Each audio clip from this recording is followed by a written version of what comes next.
Hello guys, this is me, Felia again. I'm vlogging at YouTube. At saka nga pala guys, today it's wala kaming pasok, pero may assignment ako. And nakalimutan ko na din siyang tapusin. So tatapusin ko siya, pero maliligo muna ako.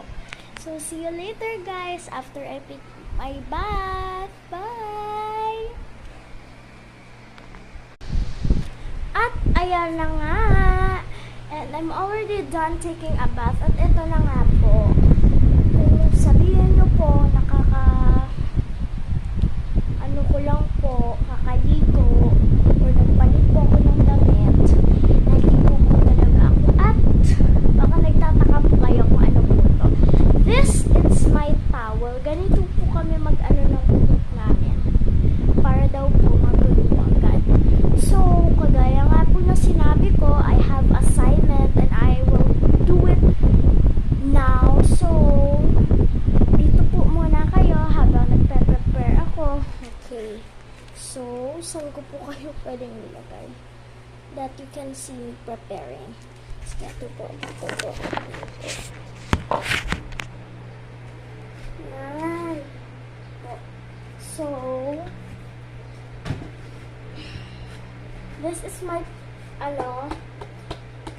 study table or tinatawag po natin study table nga po.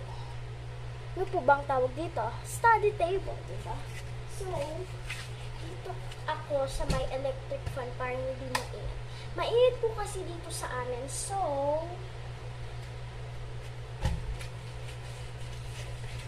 see you later again after I do my homework.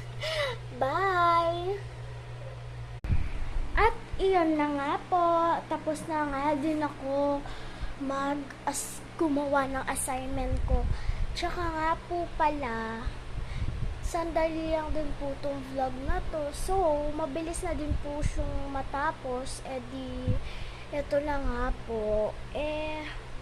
Nagugutom nga po sana ako. Hindi po ako marunong mag-cut ng avocado. Marami po kasing in-order si mama na avocado. Ito po, let me show you. Yan po, avocado po to. Malambot na, ibig sabihin, pwede na po siyang kainin. Tapos ito din po, banana. Tsaka, definitely po, ayan na nga po. Matatapos na nga din po yung vlog ko. So, don't forget to like, subscribe, and comment. See you guys. Bye-bye!